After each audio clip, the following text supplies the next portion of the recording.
will be complaining if I don't. She said, I couldn't hear you. But she won't say anything until the end. So if at any point either you don't hear me or you don't hear anybody else, please put your hand up and say, speak up, or use the microphone or whatever. Don't just sit there and half an hour later or 2 hours later complain. Well, welcome to everybody to this, our evening. We tend to have one of these meetings twice a year, and this is our, I was going to say spring meeting, but I'm not sure about that. This is our early year meeting, put it that way. And we're going to be doing something on emigration during the 19th century from Swanbourne. Now this all goes back to a lot of work that Linda was doing, in which she was looking at the censuses and other pieces of information and finding out who was living in Swanbourne over the years, and then tracking them to see what happened to them, where did they go. Generally around somewhere else in Britain. It might have even been Mersey or Little Horwood or perhaps even Granborough. But people actually migrated from Cheshire. People migrated to other parts of Britain, but then she discovered there were a large number of people who actually emigrated, particularly during the 19th century, and ended up in Australia, in USA, in Canada, and a few other places, but mainly those three countries. And when we looked at it, and when I looked at all the, amazing work that Linda's done, I just thought there's a whole evening in this. In fact, Clive says there's a book, and I think he's probably right. But we'll wait for that and see what comes. So we're actually going to do a counter through some of the things that we have already discovered about migration. And I'm going to be handing over to Clive, but there's also Neil, who is sitting here, myself, and Roger, who are all going to have input. So it's a multi-talented show. Over to you, Clive. Okay, thanks very much, Ken. Can you hear me okay without using the microphone? Yes. Yes? You can? Okay, fine. So, basically, the reasons to emigrate, it's not just the fact of the emigration, but I also wanted to see, once we'd done some number crunching from Linda's figures, if there was any kind of correlation with events that were linked to reasons to emigrate, reasons to move away, and reasons to go even further to emigrate out of the country completely. So just in terms of emigration speak, there's a couple of definitions here. Reasons to emigrate, what makes people want to leave, it's called the push factors. So for example, just in general terms, starvation, unemployment, could be warfare, something like that. Obviously that doesn't apply to Swanbourne warfare, but it might apply to Syria today. What draws people to that particular part of the world is called the pull factor. Why choose where that you are going to go? So a pull factor in the 19th century could be, as I'm saying here, free or cheap land, or maybe even following a gold rush, that type of thing. So, to start with, I just looked at the population figures, and then I wanted to compare the population, what was happening to the population at large within the 19th century, with what was happening to the population within Swanbourne in the 19th century. And if you look at the 19th century here, there's about 8 million people in England at the start of the 19th century. By the end of the 19th century, there's 30 million people. So the population more than tripled in 100 years. You can see there's this very long trend of quite a low population, maybe 1.25 million, something like that at the time of the Battle of Hastings. And you get blips where, for example, you've got bubonic plague, certain factors which are affecting the entire country. But the real takeoff in terms of population was around about 1800. So that's quite interesting, because the period that we're primarily looking at is the 19th century. I mean, the population has continued to shoot up as well. Remember, this is just England. If you include Great Britain, obviously there's more than that. So let's see what happened in Swanbourne. When you look at Swanbourne, the figures at first are a bit of a surprise, because you've got a falling population. We're up at about 700. Around about 1840, when the census was taken, it was just under 700 in 1841. and there's a gradual decline, and it reduces by about 50% as you go towards 1900. So superficially it looks as though Swanbourne is going against the national trend. That would appear to be the case. Now, the underlying background to this. What were the main reasons for declines of population in English villages when we've got nationally this great increase in population? Well, at the start of the 19th century, 85% of the population was employed in agriculture. After the repeal of the Corn Laws in 1846, wheat imports increased as prices fell. Now, the Corn Laws artificially kept corn prices, that is wheat, high.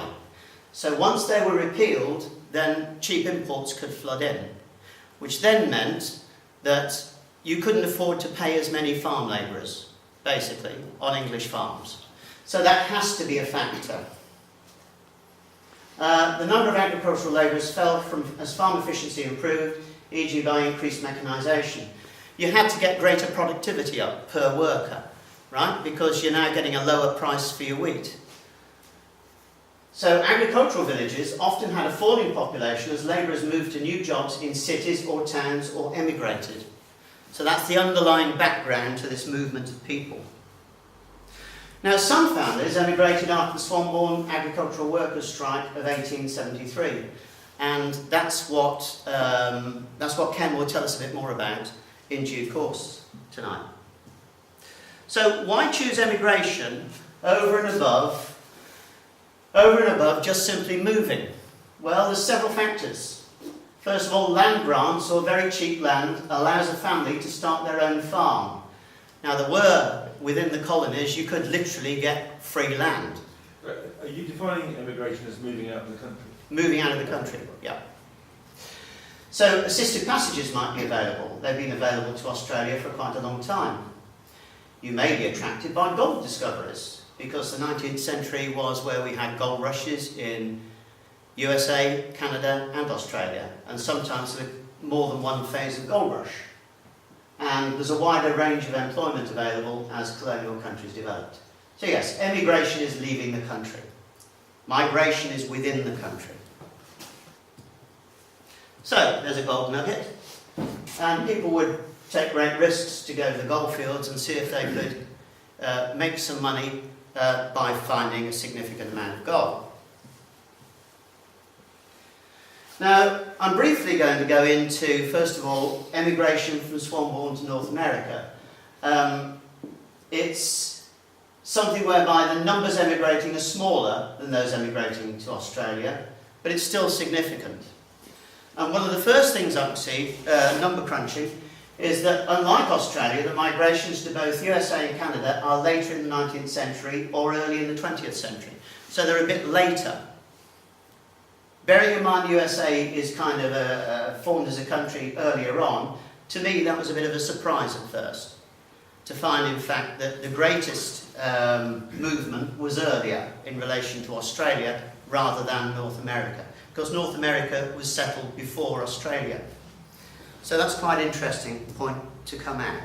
So let's just deal with it briefly, one at a time. So what I was able to do was, taking the figures from Linda's work, I was able to plot, and this is 10 here. So the numbers are not big going to Canada. I've also written in, roughly in the right date place, factors which I'm not saying you can use to account for this, but it's just to see if there's any kind of possible correlation with certain factors. So sitting where you're sitting, you probably can't read this, and this is why I said to Ken, this deserves a book. But anyway, for example, in 1856, free land grants of 100 acres are offered to UK settlers in Canada, just in general terms. So if you went to Canada, you got 100 acres for free. We have, in 1860, a British Columbia gold rush. Canada becomes a nation itself in 1867.